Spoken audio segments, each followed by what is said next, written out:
बात यह होगी कि हमारा एब्जॉर्ब करने की, तो एब्जॉर्ब करने वाली एक शक्ति है तो मांसाहारियों की भी कम हो सकती है। मांसाहारी तो हम है ही नहीं, हम तो स्वभाव से शाकाहारी हैं, लेकिन जो मांसाहार कर रहे हैं उनके अंदर भी कमी हो जाती है। क्यों? वो डाइजेस्ट नहीं हो रहा।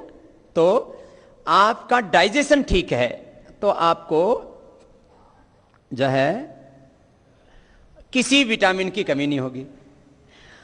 आपका डाइजेशन ठीक है, इसका मतलब आपका बॉडी का मेटाबॉलिज्म ठीक है। अब बॉडी का मेटाबॉलिज्म ठीक है तो आप मोटे नहीं हो सकते। आप मोटे हैं तो इसका मतलब आपका पेट गड़बड़ है। आप सोचती हैं हम तो ऐसे ही हो गए मोटे, नहीं, पेट गड़बड़ है, पेट का मेटाबॉलिज्म ठीक नहीं है, पूरी बॉडी का मेटाबॉलिज्म ठीक नहीं है, थायराइड की प्रॉब्लम है। पेट को ठीक रखने के लिए फिर मेहनत करनी पड़ेगी, चलना पड़ेगा, दौड़ना पड़ेगा, कपालभाति करना पड़ेगा, वो अलग बात होगी। एक बात, यदि आप पतले हैं तो भी आपका पेट गड़बड़ है। बॉडी में यदि ज्यादा फैट एब्जॉर्ब हो रहा है या जितना होना चाहिए उतना फैट एब्जॉर्ब नहीं हो रहा है तो भी आपका पेट गड़बड़ है। अगली बात, ये पेट का मोटापा भी पेट की बीमारी है। पेट फ्लैट होना चाहिए ऐसे, और ऐसे पकड़े ना तो मैंने तो आज थोड़ा देर से प्रसाद लिया, मैं तो खाता ही, अन्न तो 17 साल हो गए लिए हुए, हाँ? तो फिर भी अभी मैं खा के आया हूं, आज देर हो गई थी तो अभी खाने के बाद देखो ऐसे पकड़ लेता हूं। पीछे से अंगूठा है, दिख रहा है ना? आपका भी इतना पकड़ में आ रहा है ना? यदि आप मैं कपड़े के ऊपर से पकड़ रहा था, अब कपड़े के नीचे से पकड़ के दिखा देता हूं, देखो, हाँ? इतना ही है ना आपका? पीछे रहे अंगूठा और आगे रहे अंगुलियां, और पकड़ में आ गया है तो इसका मतलब आपका पेट सेट है, नहीं तो अपसेट है। तो आपके ये फिगर्स का अच्छा होना एक प्रश्न है, फिट होना, हेल्दी होना वो दूसरा प्रश्न है। मैं तो कहता हूं फिगर्स अच्छा रखने के लिए आप फिगर्स को मत बनाइए। आप अच्छी हेल्थ यदि आपकी होगी तो आपके फिगर्स भी अच्छे होंगे। बाबा को कोई मॉडलिंग नहीं करनी, बाबा को किसी पिक्चर में, किसी सीरियल में एक्टिंग नहीं करनी, लेकिन मैं फिट रहता हूं। क्योंकि मैं फिट इसलिए रहता हूं क्योंकि मुझे स्वस्थ रहना है, और मुझे स्वस्थ इसलिए रहना है कि मैं खुद सुखी रहूंगा और मैं दूसरों को दुखी नहीं करूंगा। क्योंकि मैं यदि रोगी होता हूं तो मुझसे प्रेम करने वाले लाखों करोड़ों लोग दुखी होंगे, इसलिए मुझे रोगी नहीं होना। अच्छा, एक तो पेट की ये बात हुई। दूसरा, यदि कब्ज रहता है, आप 2 बार खाना खाते हो और 1 बार नाश्ता करते हो तो आपको 2 बार टॉयलेट जाना चाहिए, शौच जाना चाहिए। 5 बार भी नहीं और 1 बार भी नहीं। लैट्रिन बंधी भी होनी चाहिए, फुली भी नहीं होनी चाहिए। किसी की लैट्रिन इतनी फुली फुली सी रहती है, किसी की इतनी पतली होती है। ये शौच की परीक्षा की, जैसे ब्लड की परीक्षा की जाती है, खून की परीक्षा की जाती है, उसमें जो है सारे आपकी जो है पूरी बायोकेमिस्ट्री, पूरा TLC, DLC, WBC, RBC, platelets, उसमें सारे हार्मोन्स, केमिकल सॉल्ट सब चेक होते हैं ना, उसमें पूरी पैथोलॉजिकल टेस्ट होते हैं सब उसमें। तो जैसे खून का टेस्ट होता है ना, खून कैसा होना चाहिए, ऐसे मूत्र कैसा होना चाहिए, बहुत ज़्यादा पीला नहीं होना चाहिए, गदला नहीं होना चाहिए, उसमें अलग अलग चिकने चिकने पदार्थ नहीं निकलने चाहिए, ऐसे मूत्र की परीक्षा होती है। पेशाब में भी बहुत बदबू आती है किसी किसी के, ऐसे खुशबू किसी के भी नहीं आती है मल मूत्र में। लेकिन जैसे अब एक तो सामान्य पसीना होता है और एक इतना बदबूदार कि वो मोजे निकाल करके और घर में घुस जाए तो पूरी मौज हो जाती है दुर्गंध की। ऐसा नहीं होना चाहिए पसीना, ऐसी कैसा होना चाहिए, मल बंधा हुआ मल होना चाहिए, बहुत गाढ़ा नहीं होना, एकदम कट्ठर नहीं होना चाहिए। जैसे बकरी मेंगन करती है ना, इस तरह से होता है किसी किसी को, गांठ गांठ सी हो जाती है। क्योंकि मुझे इसका अनुभव है, बचपन में मुझे कब्ज रहता था इसलिए मुझे पता है।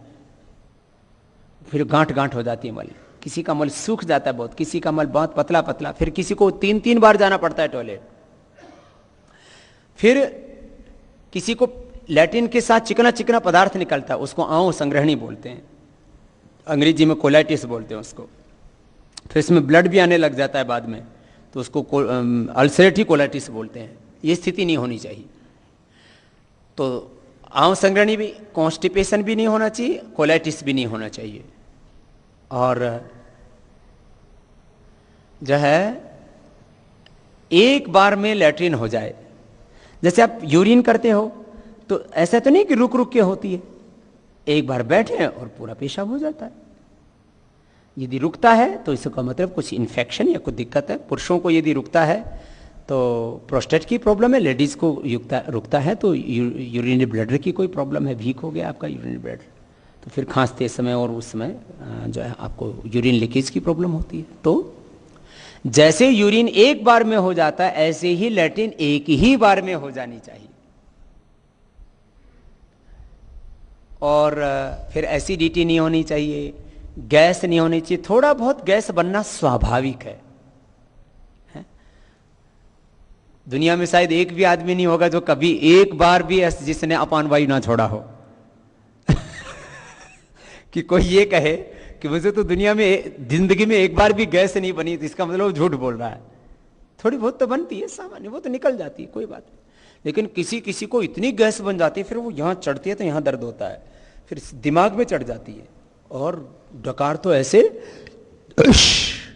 बहुत जोर से, किसी तो ऐसे आवाज करते पड़ोसियों को सुनाई देता है इतनी। और किसी को तो ऐसे ऐसे शरीर दबाओ ना, ऐसे शरीर, हम जैसे कहीं एको प्रेशर करते थे तब हमें पता लगा, ऐसे कहीं एको ऐसे यहां से दबाओ, यहां से ऐसे, यहां से दबाओ, यहां से गैस निकले, ऐसे हो जाता है किसी किसी के। तो इतनी गैस होती है। ये गैस नहीं होनी चाहिए, एसिडिटी नहीं होनी चाहिए। पायल्स फिशर फिस्टुला का तो मतलब ही नहीं। तो इस पूरी परिभाषा में कि खाया हुआ अन्न पूरी तरह से पाचन होगा तो रस, रक्त, मांस, मेद, अस्थि, मज्जा, शुक्र, रज, ओज, अष्ट धातुएं आपकी पुष्ट होंगी। ना मोटे ना पतले होगे, पूरे एनर्जेटिक रहोगे, भूख बहुत अच्छी लगेगी, नींद बहुत अच्छी आएगी, टॉयलेट एकदम ठीक रहे, साफ होगा। और जब ये सब ठीक रहता है ना, मन बहुत खुश रहता है। और पेट में गैस बन रही है, एसिडिटी बन रही है, और कब्ज होता है, ऐसे डल डल से रहता है। तो पेट, अब पेट को अच्छा करने के लिए क्या करें? एक तो योग करें, एक आहार के ऊपर ध्यान दें, रित भूख, मित भूख, हित भूख, ऋतु के अनुकूल आहार लें। अपनी वात, पित्त, कफ की प्रकृति को देख करके बॉडी के एनाबॉलिज्म, कैटाबॉलिज्म, मेटाबॉलिज्म को बैलेंस रखने वाला रस, रक्त, मांस, मेद, अस्थि, मज्जा, शुक्र, ओज, रस, रक्त, मांस, मेद, अस्थि, मज्जा, शुक्र, रज, ओज, अष्ट धातुओं को पुष्ट करने वाला आहार होना चाहिए।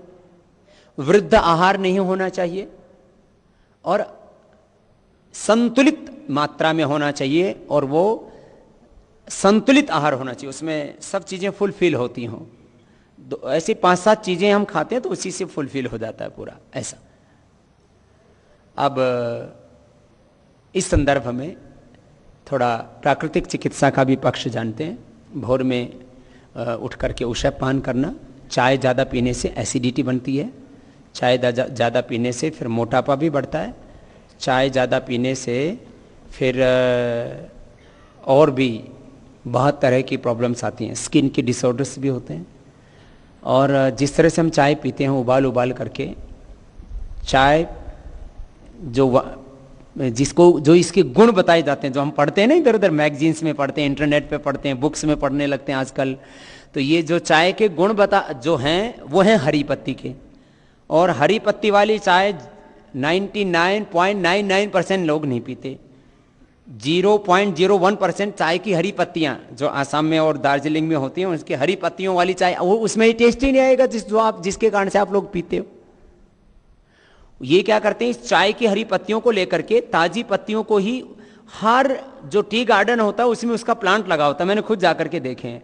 तो उसको क्या करते हैं, उसको क्रश कर देते हैं, उसको चटनी बना के फिर उसको फर्मेंट करते हैं कुछ देर तक। फर्मेंट करने के बाद में फिर उसको ड्राई करते हैं। तो जब वो हरा होते, पूरी हरी पत्तियां होती हैं, जैसे हमारी चटनी होती है घर में, तो वो हरी चटनी होती है एक तरह से उसकी। फिर उसको जो है कुछ देर तक फर्मेंट करने के बाद में, और फिर हवा लगती है तो ब्लैक हो जाती है वो। फर्मेंट करके फिर उसको ऐसा करते हैं तो ये केमिकल प्रोसेस हो जाता है, केमिकल चेंजेस भी आते हैं। और यही कहते हैं कि हर एक चाय का स्वाद अलग अलग उसी से होता है, कितनी देर फर्मेंट किया उसको, किस एनवायरनमेंट में किया है, उसको धूप में किया है कि उसको ड्रायर के अंदर किया है, ऐसे अलग अलग उसके टेस्ट हो जाते हैं। फिर वो अलग अलग तरह के मौसम का भी उसके ऊपर, वेदर का भी असर पड़ता है चाय के ऊपर। और फिर वो यूरिया आदि उसके अंदर डाला है, यूरिया और डीएपी आदि, या फिर वो ऑर्गेनिक है वो टी, तो ये इन चीज़ों का सबका असर पड़ता है। खैर, ये मैंने इसलिए पक्ष रखा कि जो चाय की बड़ाई है थोड़ी बहुत वो हरी पत्तियों की है। इस काले पत्ती वाली चाय में सारा ही मामला काला ही काला है, इसमें कोई सफ़ेद काम नहीं है। तो ये चाय जो है ज़्यादातर लोग पीते हैं, इसको आप बंद करें तो आपकी सेहत के लिए बेहतर होगा। आपको यदि एसिडिटी बनती है तो आप चाय पीना बंद कर दीजिए।